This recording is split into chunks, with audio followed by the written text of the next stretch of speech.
We're here to tell the story of an audacious prison escape that happened here exactly 100 years ago, one cold February evening, when Eamon de Valera, who later went on to become Prime Minister and President of Ireland, and two other Irish rebels, Sean McGarry and Sean Milroy, escaped from Lincoln Prison and walked to freedom down that very road behind me. They were aided in their escape by Michael Collins, a rebel so iconic they made a film about him. He was actually played by Liam Neeson, who is considered that cool. Eamon de Valera was born in 1882 in New York to an Irish mother and a Spanish father. His dad died shortly after he was born, so at the age of 2 he was sent to Ireland to be brought up by his grandmother. He grew up to be a maths teacher, but gradually drifted into Irish nationalist politics. The political situation in Ireland was becoming increasingly polarised between those, mainly in the north of the island, who wished to remain subject to the British Crown, and nationalists who wished to break away from the British Empire. Like many young Irishmen, de Valera joined the Irish language movement in his 20s, and in 1913 joined the newly founded Irish Volunteers, a nationalist military organisation set up to counter the loyalist unionist militia, the Ulster Volunteers, set up a year earlier. In 1914, World War I broke out, and while thousands of Irishmen volunteered to fight for the British Army and served with distinction on the Western Front in Flanders and northern France, some Irishmen believed that Britain's misfortune was Ireland's opportunity. A rising was organised against the British, but it was poorly organised, and outside Dublin there was barely a ripple. Inside the city, the capital city of Ireland, the fighting was fierce. 500 people, half of them civilians, died in the fighting before the rising was eventually crushed. Eamon de Valera was one of the leaders, though he probably never fired a shot. In the short term, the rising was a failure, and in 5 days the rebels surrendered to British forces that included elements of the Lincolnshire Regiment. As the rebels were paraded through the streets of Dublin to prisons, the locals jeered them for the death and damage they'd caused. Irish opinion soon changed as the British started to execute the rebels. 90 were sentenced to death, but only 15 were actually shot before the British halted the process. Eamon de Valera had been the next due to be shot, and had even written a final letter to his family when the decision to stay his execution was made. Some wonder whether the British were concerned about American opinion, as de Valera had been born in the US. In the Lincolnshire archives is a letter directly related to the rising, written by J.J. Houston, also known as Sean Houston, one of the rebels. Ironically, he had nearly shot fellow rebel Eamon de Valera at the start of the rising, in the confusion as to whether it had been called off or not. Houston was in command of rebel troops at the Mendes City Institute, and on the day the rising started, he was asked to hold it for 2 hours. With 26 volunteers, he held it for 2 days against over 300 British troops. When the rebels' ammunition ran out, they were forced to catch the British grenades as they were flung through the windows and thrown back at their enemies. Eventually, they decided to surrender. Houston was executed on the 8th of May 1916 in Kilmainham Prison, Dublin, and wrote a final letter to his work colleagues at the railway station where he was employed, the original of which is in the archives of the University College Dublin.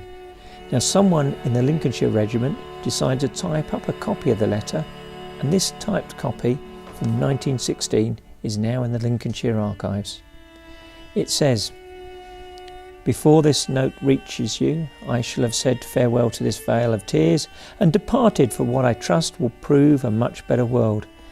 I take this last opportunity of thanking you and all my railway friends for the kindness of past years. I ask you to forgive me for my offences which I may have committed against them, and ask you all to pray fervently for the repose of my soul. Whatever I have done as a soldier of Ireland in what I believe to be my country's best interests. I have, thank God, no vain regrets. After all, it is better to be a corpse than a coward. Won't you see that my mother gets all the assistance you can give her? She will badly need it all. Gratefully yours, signed, J.J. Houston." The British troops who captured Houston and his comrades didn't think they were valiant heroes. They thought the rebels were traitors, stabbing Britain in the back while the soldiers' comrades died in the mud of Flanders. The rebels were manhandled and beaten in captivity. By 1966, on the 50th anniversary of the Rising, the rebels that had been executed were lauded as martyrs in the Irish Republic, and the station Houston worked at, Kingsbridge in Dublin, was renamed in his honour.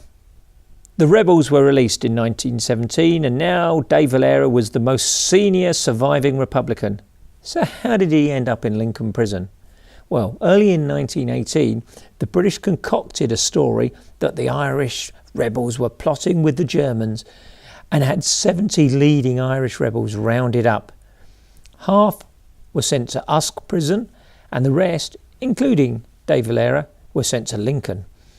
Michael Collins, the head of the Republican Intelligence Network, evaded capture and was soon plotting to get Eamon de Valera out.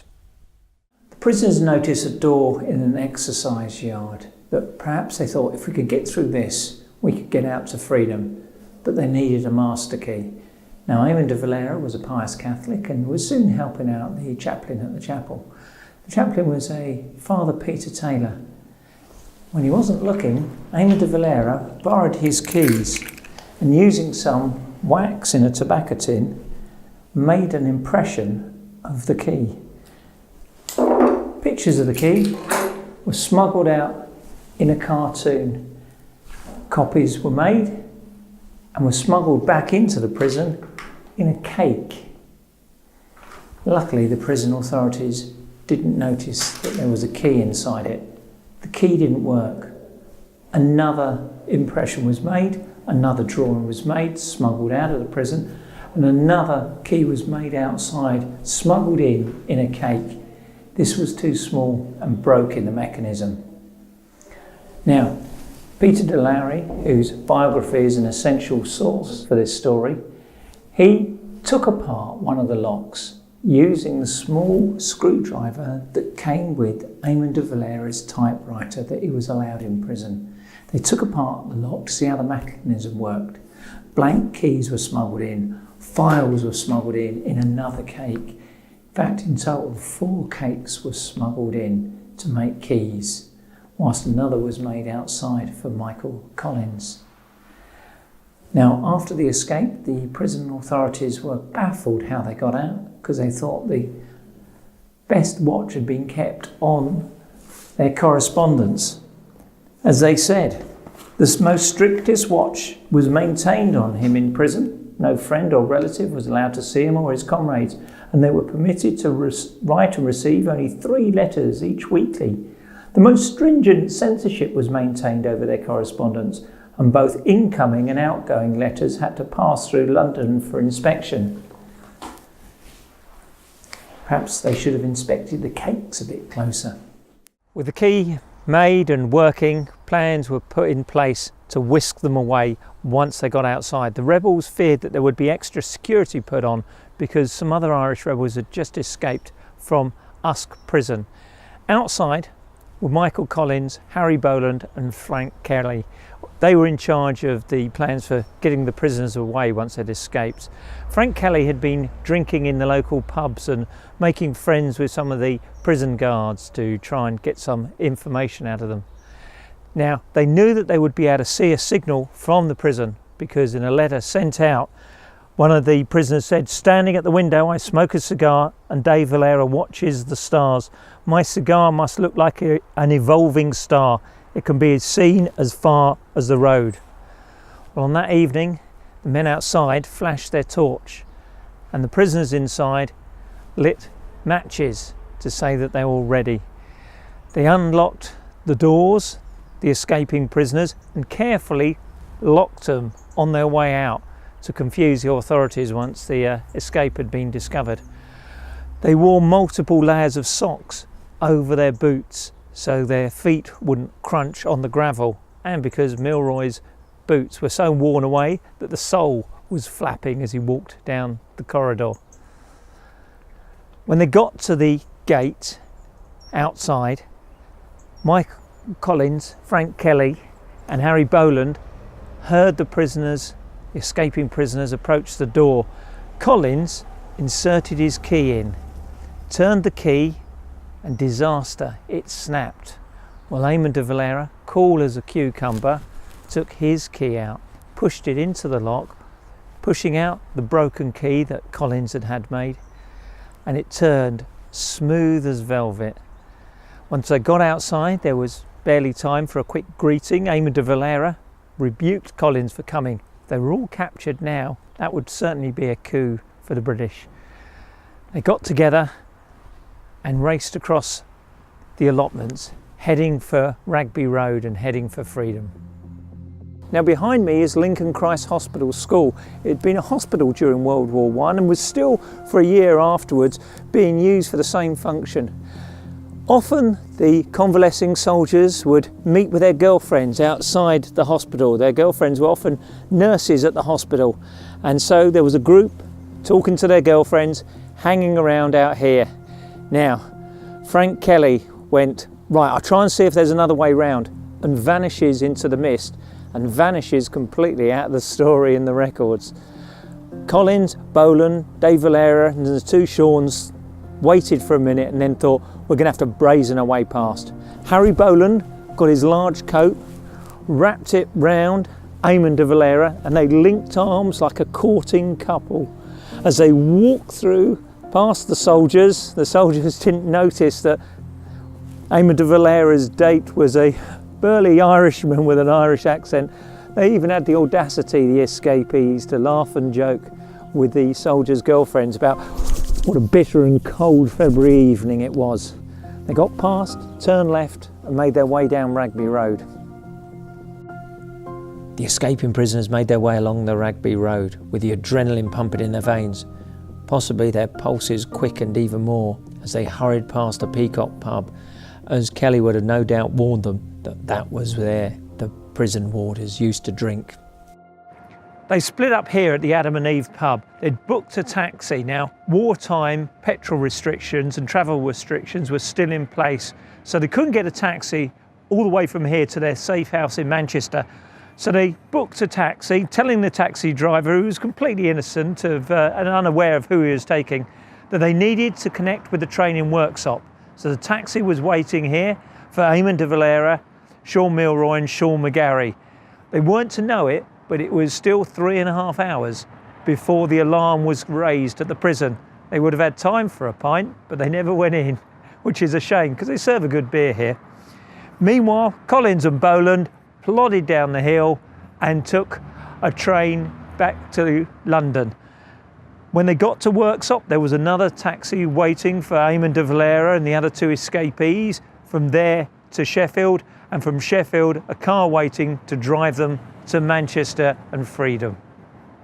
When the news got out, the escape was a sensation, and the Irish Republicans squeezed every drop of propaganda out of it that they could. They gate-crashed the Paris Peace Conference trying to get recognition for an independent Ireland, and their representative tried to embarrass the British by spreading stories about the jailbreak. He said there were soldiers on guard at the back of the prison patrolling the area, which wasn't true. He said 2 pretty female university graduates were sent over from Dublin and pretended to be shop girls while they flirted and distracting the guards. Again, not true. He claimed 4 cars full of Republicans went careering round the Lincolnshire, distracting the police. His most inventive story concerned the allotments at the back of the prison.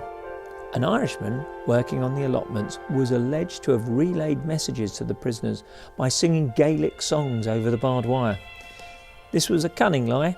It reminded the world that the Irish had their own language, and the English sometimes literally couldn't understand them. The local papers easily saw through the smoke screen. The Lincoln Smallholders Association promptly denied that any of the allotment holders were Irish, and anyway, the plots near the prison were worked by the warders. But it wasn't public opinion in Lincoln the rebels were trying to influence. Their stories had gone global. The ironic thing about the whole escape is the rebels suspected they were about to be released. They needed to get out before the British let them out, as the German plot was obviously nonsense.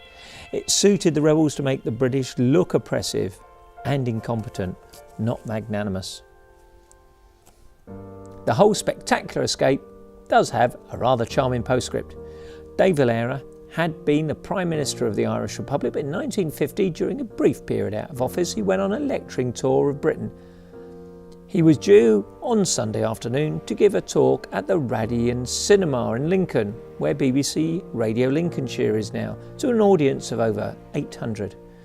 That morning, he went to the local Catholic church, St Hugh's Church on Monks Road, for the morning service, where the priest was none other than Peter Taylor, the prison chaplain whose keys De Valera had borrowed 3 decades earlier. The local paper reports that after church, and with an hour to kill before lunch, De Valera and his friends spontaneously decided to visit the scene of their escape. They piled into a car, drove up the hill to the prison, where they knocked on the door. The governor kindly offered to take them to visit the cell De Valera had once occupied. This charming story of a nostalgic tour of the prison made on a whim is, like many parts of this affair, a bit propaganda. The same newspaper that reported the visit had given the game away in a previous edition, when it reported permissions had been sought formally and been given formally for De Valera to visit his old cell that coming Sunday. 3 years after the escape, Michael Collins died in Ireland's bloody civil war, fighting on the opposite side to many of the other rebels in this story. But soon most of Ireland slowly gained its independence, and De Valera eventually became a prominent statesman.